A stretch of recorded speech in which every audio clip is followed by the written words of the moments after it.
सरकार मिल्लत के जमाने में भी चली थी। घर घर जाकर नफरतें फैलाया जाता था सरकार के खिलाफ। उस जमाने में भी इमाम हुसैन के खिलाफ भी साजिशें चली, मौला अली के खिलाफ भी साजिशें चली। अरे तारीख पढ़ो, हजरत अली को हजरत अली के मानने वालों ने मारा,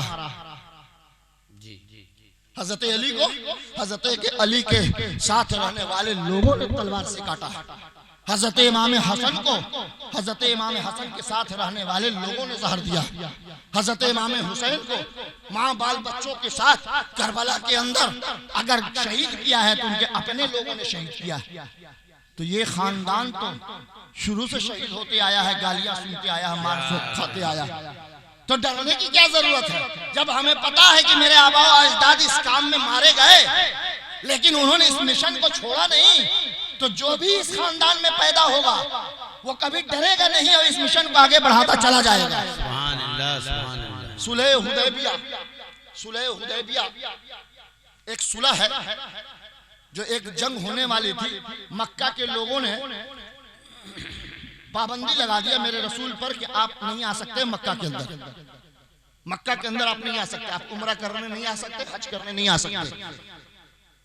तो मेरे रसूल ने चंद सहाबा को तैयार किया कि चलो मक्का पर चढ़ाई करते हैं, मक्का पर चढ़ाई करते हैं। कब तक हम लोग रुके रहेंगे, उम्रा नहीं करेंगे, हज नहीं करेंगे, फैसला ही कर लेते हैं, चाहे तो मारे जाएंगे, चाहे मारकर हम लोग काबतुल्लाह पर कब्जा कर लेंगे। पूरी फौज को लेकर मक्का के सरहद पर आ गए और मक्के वालों को मालूम हो गया कि मोहम्मद इब्न अब्दुल्ला पूरी फौज को लेकर अपने साथियों को लेकर काबतुल्लाह पर मक्के पर हमला करने वाले हैं, काबतुल्लाह में उम्रा करने के लिए आ गए। मक्के वाले भी रेडी हो गए कि लड़ लेते हैं, फरिया लेते हैं। लेकिन मक्के में कुछ लोग पढ़े लिखे थे, उन लोगों ने कहा कि ऐसा करते हैं, एक आदमी को भेजते हैं मोहम्मद इब्न अब्दुल्ला के पास और दिखवाते हैं उनके पास कितना हथियार है, कितने फौज उनके पास है, क्या हम लोग जीत सकते हैं या हम लोग हार जाएंगे। तो उरमा नाम का एक शख्स को भेजा जासूसी करने के लिए, जिसको जासूस कहते हैं। आजकल बहुत सारे लोग जासूसी करने के लिए हो, बहुत सारे लोग मेरे पास भी आते हैं जासूसी करने के लिए कि माइक पर तो नहीं बोलते सरकार के खिलाफ, बिगर माइक के कभी बोल दे तो उसको रिकॉर्डिंग कर लो। तो कुछ जासूस मेरे साथ भी रहते हैं, उनको पैसा देकर भेजा जाता है तो मेरे साथ रहो। अरे हमसे बड़ा गधा कौन होगा जो अपने खानदान की बुराई करे, हमसे बड़ा पागल कौन होगा जो अपने ही खानदान के खिलाफ आवाज उठाए। हम पागल थोड़ी है, अरे मोहब्बत किया है तो दिल से किया है, क्या बात, दिखाने की क्या जरूरत है।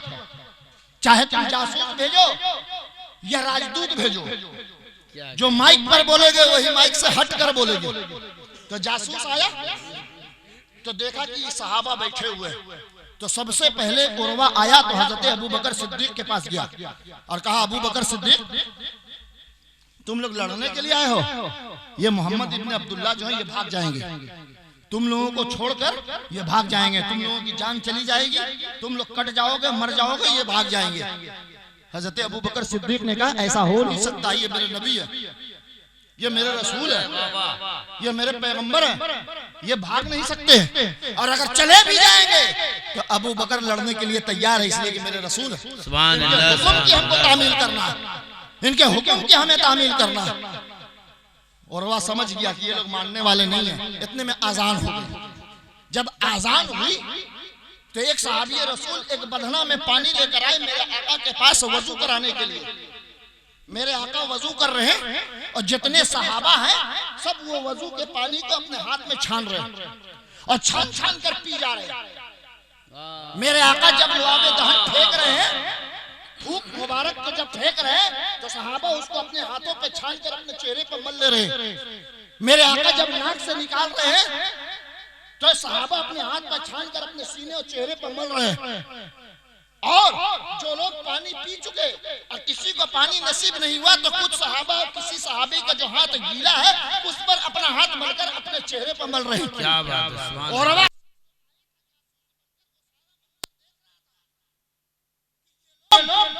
अपने नबी से इतनी मोहब्बत करते हैं कि वजू का पानी भी जमीन पर गिरने नहीं दे रहे, मुंह से थूक निकल रहा है तो उसको भी नहीं गिरने दे रहे, नाक से जो गंदगी निकल रही है उसको भी नहीं गिरने रहे, अब अपने चेहरे पर मल रहे, और वह वापस मक्का गया। अब मक्का जाने के बाद उसने कहा कि सुनो, बेहतर यह है कि तुम लोग जंग मत लड़ो, तुम लोग जंग मत लड़ो, हार जाओगे।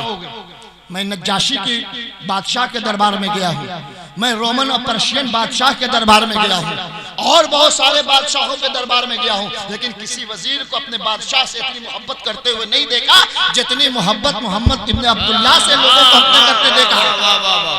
किसी बादशाह के वजीर को मैंने नहीं देखा कि बादशाह हाथ धोए तो उसका हाथ धोया हुआ पानी पी ले। मैंने किसी बादशाह के वजीर को नहीं देखा कि वो थूक फेंके तो उसका वजीर अपने चेहरे पर मल ले।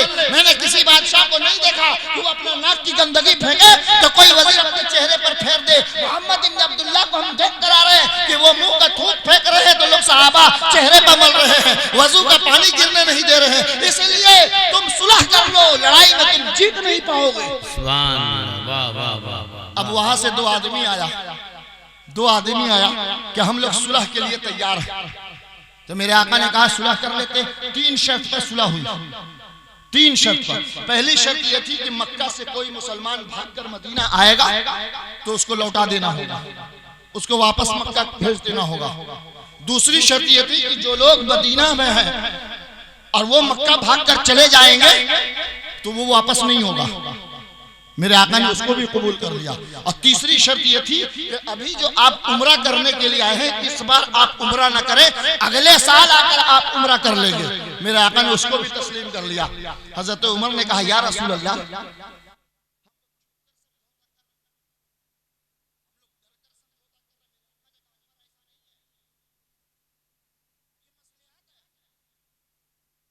आज हम जो समझौता कर रहे हैं, आज के बाद से हमारी हर जंग में हमारी फतह होगी और हर जंग हम जीतेंगे। क्या बात। मेरे आका ने समझौता कर लिया। समझौता करने के बाद मदीना वापस आ गए और दूसरे साल से जो काफिर और मक्का के लोग जो मुसलमानों पर बैंड लगाए हुए थे कि ये हज नहीं कर सकते, उम्रा नहीं कर सकते, उस सुलह के बाद आजाद हो गए कि जब चाहो आकर काबतुल्लाह का तवाफ कर लो, जब चाहो आकर उम्रा कर लो। मेरे दोस्तों, बात निकलेगी तो बहुत आगे तक जाएगी, चूंकि मेरे पास भी उतना टाइम नहीं है। बस गौसे आजम की बारगाह में हम लोग हैं और बैठे तो एक गौसे आजम की करामत सुनिए। गौसे आजम की शान तो उलमा के ज़माने आप हजरात सुना ही होगा, और इन शोरा के ज़बान से भी जो अशार के जरिए आपने गौसे आजम की शान सुना होगा। अब गौसे आजम की एक करामत सुना। किसी ने हजरत खिज़र अलैहिस्सलाम से पूछा कि गौसे आजम की शान क्या है, गौसे आजम की शान क्या है, जरा बताओ, कितना उनका मकाम बुलंद है। हजरत खिज़र अलैहिस्सलाम इरशाद फरमाते हैं कि मैं एक जंगल से जा रहा था, एक जंगल से जा रहा था, कोई आबादी नहीं थी, रात के वक्त जा रहा था, फजर के अजान से कुछ पहले रास्ते से मैं गुजर रहा था तो देखा कि पहाड़ के दामन में एक शख्स कंबल ओढ़कर सोया हुआ है और एक शख्स कुछ दूर हटकर वो भी कंबल ओढ़कर सोया हुआ है और आसमान से एक नूर उसके चेहरे के ऊपर पड़ रहा है। हजरत खिज़र अलैहिस्सलाम ने कहा कि वो जो नूर पड़ रहा था वो ऐसा लग रहा था कि आसमान की तरफ से, रब की तरफ से वो नूर उसके चेहरे पर पड़ रहा है।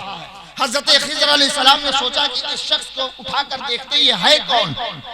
गए और उसके बाद उनके चेहरे से कंबल हटाया और कहा कि उठो उठो, फजर की अजान होने वाली है, नमाज पढ़ लो।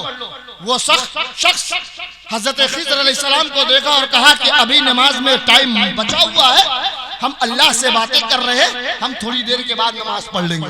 क्या बात। हजरत खिज़र अलैहिस्सलाम को वो शख्स जवाब दिया, फिर अपने चेहरे को ढक लिया। दोबारा फिर हजरत खिज़र अलैहिस्सलाम ने उसके ऊपर से कंबल हटाया और कहा नमाज का वक्त हो गया, उठो। उसने यही जवाब दिया, अभी मैं रब से बात कर रहा हूँ, बाद में नमाज पढ़ूंगा। तीसरी बार फिर हजरत खिज़र अलैहिस्सलाम ने चेहरे से कंबल हटाया और कहा कि उठो,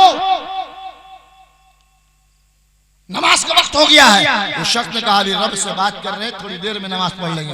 हजरत खिज़र अलैहिस्सलाम को जलाल आ गया, गुस्सा आ गया और उन्होंने कहा कि सुनो, अगर तुम लोग सोए रहोगे तो फजर का वक्त करीब हो गया है, अब रास्ता चलने वाले लोग इस रास्ता से आना जाना शुरू करेंगे।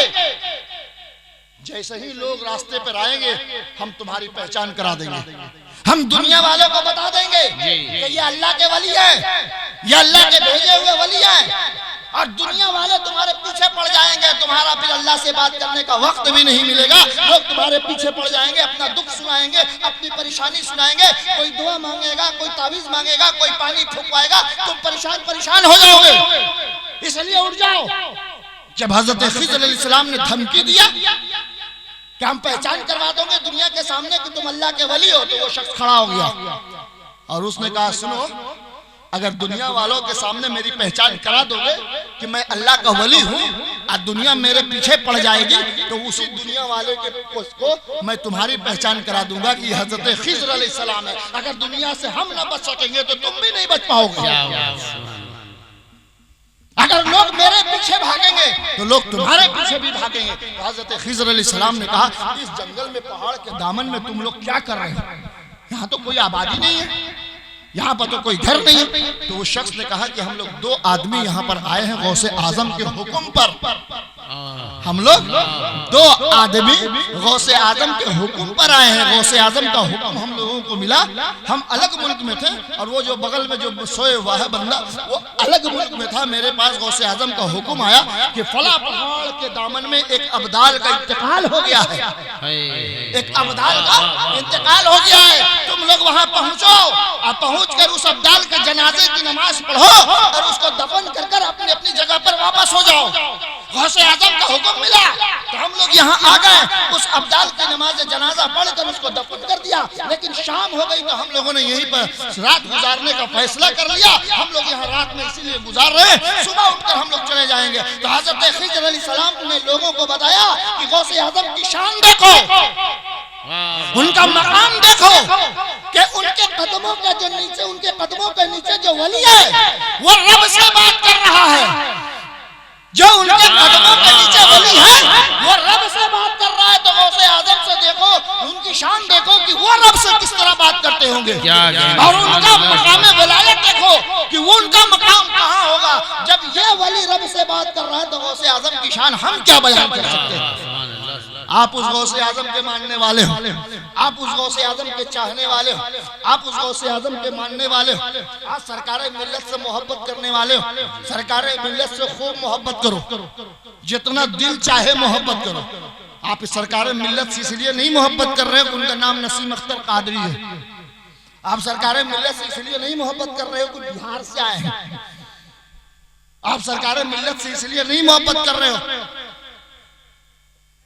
कि लंबे थे, गंदुमी रंग था, खूबसूरत थे, हसीन थे, बाइखलाक थे, मोहब्बत करने वाले थे, सबके साथ एक ही तरह से पेश आते थे, इसलिए आप उनसे नहीं मोहब्बत करते हो। आप सरकार मिल्लत से सिर्फ इसलिए मोहब्बत करते हो कि वो औलादे गौसे आजम है। आप सरकार मिल्लत से इसलिए मोहब्बत करते हो कि वो औलादे अली है। आप सरकार मिल्लत से इसलिए मोहब्बत करते हो वो फातिमा ज़हरा के लाल है, लाडले है, वो इमाम हुसैन के जिगर के पारा है, इसलिए आप उनसे मोहब्बत करते हो। वरना इस हिंदुस्तान के अंदर तो ऐसे ऐसे वली आपको नजर आएंगे जो चेहरे से भी खूबसूरत होंगे, लिबास से भी खूबसूरत होंगे, इल्म में भी ज्यादा होंगे, लेकिन हम उनसे मोहब्बत नहीं करते। क्यों? इसलिए कि वो औलादे गौसे आजम नहीं है, इसलिए कि वो औलादे अली नहीं है, इसलिए कि वो औलादे रसूल नहीं है। हम औलादे गौस से इसलिए मोहब्बत करते हैं कि सिर्फ गौस का एक ही झंडा है जहाँ सबको घूमकर वहीं आना है। क्या बात है, सुभान अल्लाह, सबको वहीं आना है।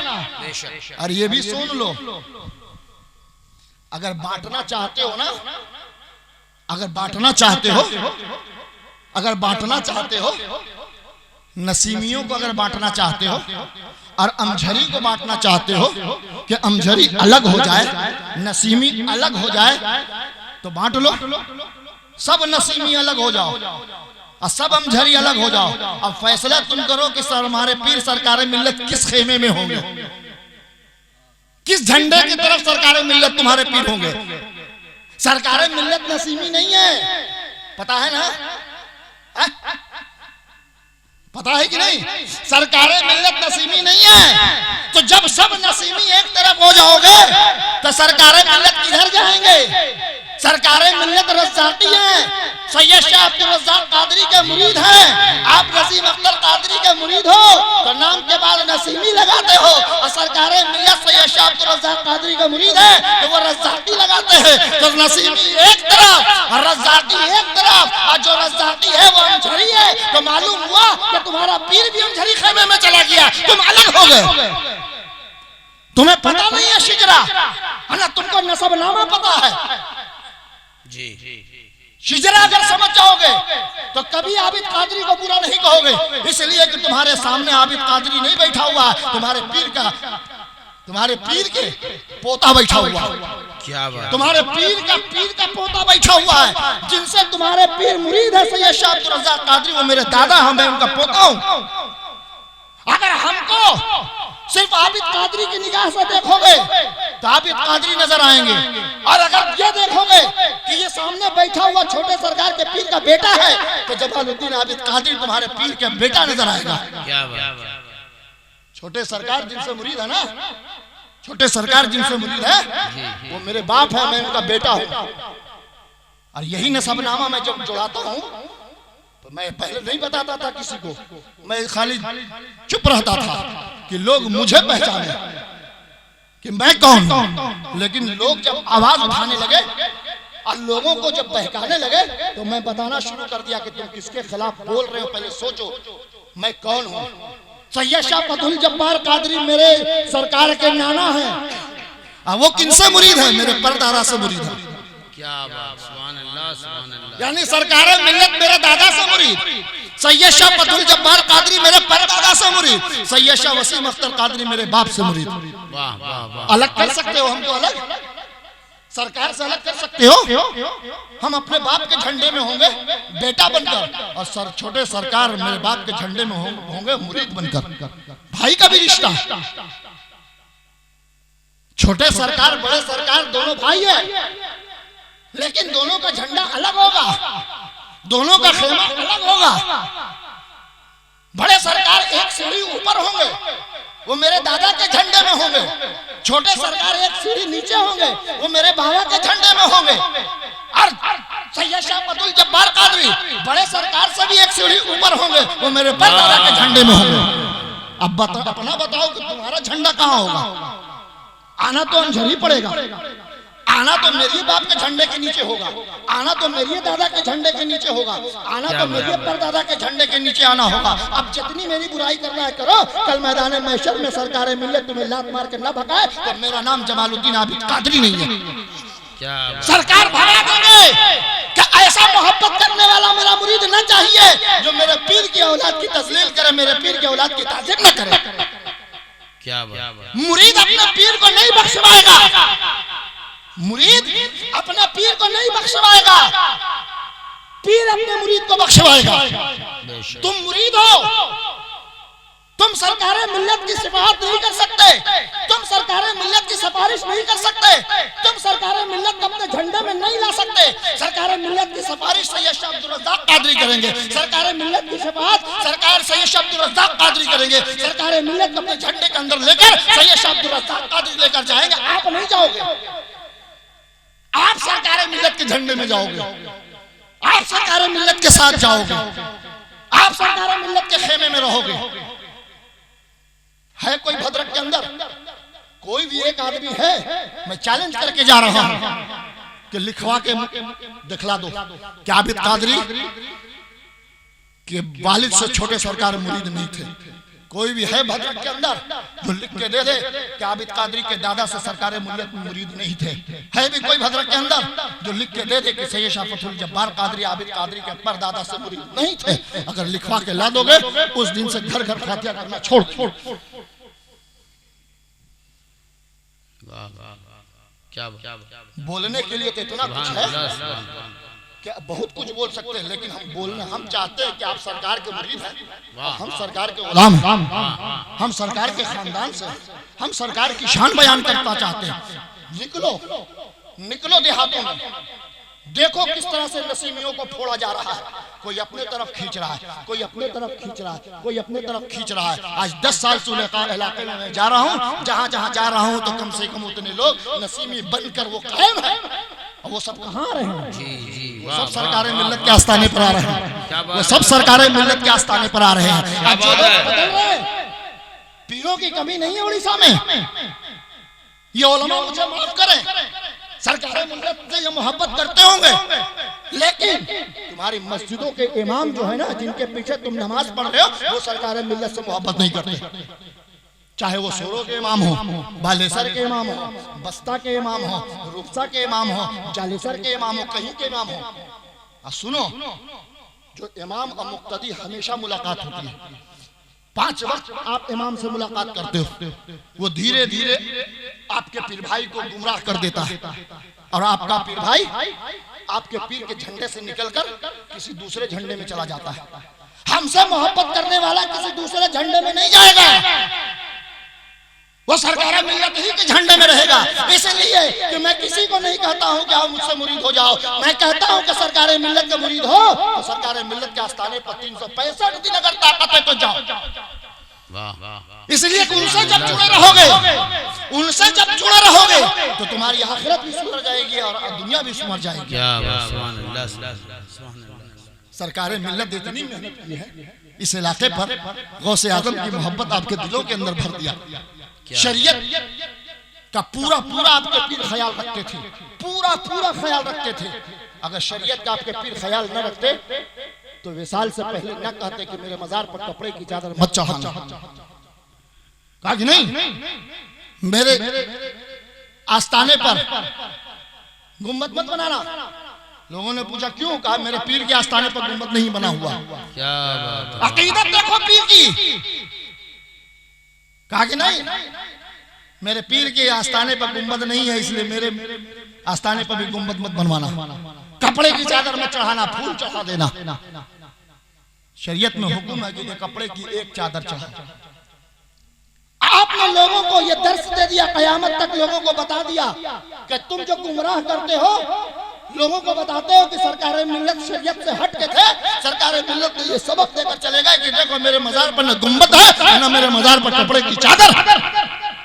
शरीयत का एहतराम हम करते हैं, हमने कभी उलमा को बुरा नहीं कहा।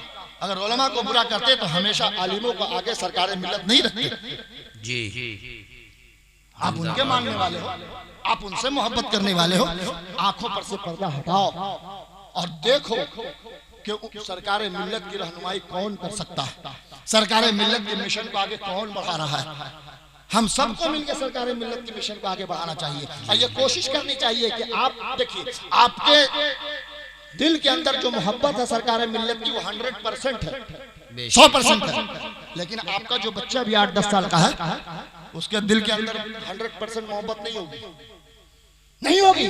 क्योंकि आपने सरकार को देखा है, आपने सरकार को देखा है, आपने सरकार को सुना है, आपने सरकार को उठते बैठते हुए देखा है, तो 100% उनसे मोहब्बत करते हैं। लेकिन आप ही के घर में आपका बच्चा 100% मोहब्बत नहीं करेगा, इसलिए कि वो देखा नहीं है सरकार को।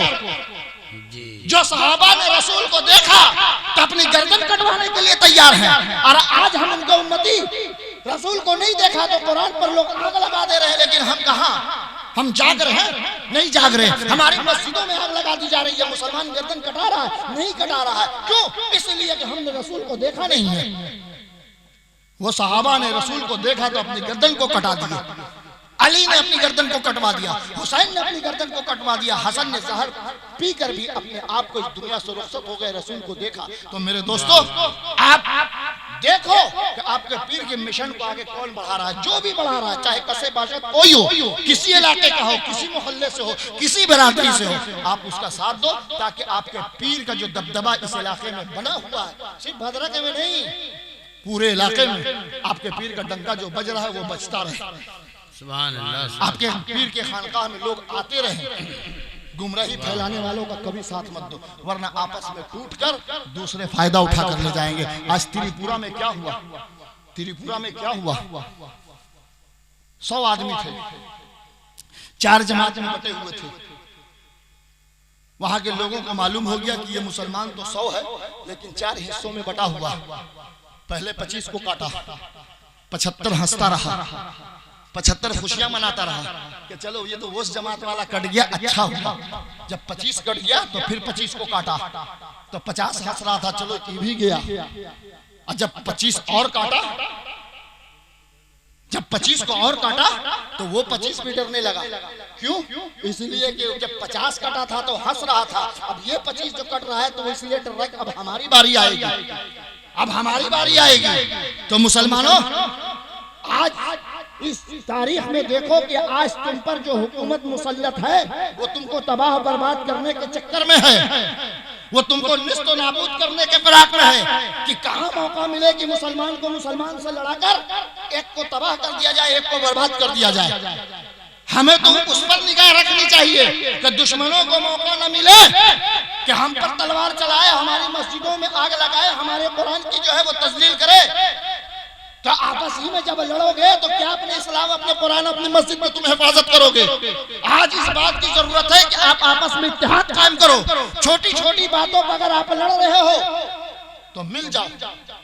छोटी छोटी बातों पर अगर मुसलमान बातचीत बंद किए हुए तो आप मिल जाओ, झुक जाओ। अगर बड़े हो तो कोई बात नहीं, छोटा नहीं झुक रहा, कोई बात नहीं, तुम बड़े हो तो झुक जाओ, उससे माफी मांगकर आपस में मिल जाओ कि कल दुश्मन को ये ना पता चले कि ये चचा भतीजा है लेकिन इसमें झगड़ा नहीं। मेरे रसूल गौसे आजम सैयदना पाक बड़े सरकार का ये मिशन था कि लड़ते को मिला देते थे। नफरत फैलाने के लिए नहीं आए थे, मोहब्बत बांटने के लिए आए थे। आप उनके मुरीद हैं। सरकार मिल्लत ने आपके जिम्मा ये जिम्मेदारी देकर गई है कि अगर आपके मोहल्ले में कोई लड़ रहा है कोशिश करो मिला दे। घर घर में अगर झगड़ा है तो मिला दो, अगर मोहल्ले में झगड़ा है तो आपस में मिला दो, ताकि एकता में एकता, इत्तेहाद में ताकत है। बारगाह खुदाबंदी में यही दुआ, अल्लाह तबारक व तआला हमें और आपको अपनी बंदगी में साबित कदम रखे। बेचारा एक घर में फातिहा रह गया, इंतजार करता होगा। हम आ गए इस आपके यहाँ प्रोग्राम में, 12 बज गया। फिर इंशाअल्लाह कभी जिंदगी रहेगी तो फिर मुलाकात होगी और फिर बात होगी। बस यही दुआ है कि आप अपने सीनों में गौसे आजम की सच्ची पक्की मोहब्बत को बसा कर रखो, खानदान मुस्तफ़ा की मोहब्बत को बसा कर रखो। यही आखिरत की जमानत है। गौसे आजम की औलादों की मोहब्बत को सीने में बसा कर रखो, यही आखिरत की जमानत है। अगर इस चीज को तुमने बचा कर रखा तो कल गौसे आजम से उम्मीद रखो कि वो तुम्हारी सिफारिश कर देंगे। अगर इस मोहब्बत को निकाल दिया तो फिर इस उम्मीद को भी निकाल दो कि गौसे आजम तुम्हारी तरफ नजर उठाकर भी देखेंगे नहीं। आखिर दावाना अल्हम्दुलिल्लाहि रब्बिल आलमीन।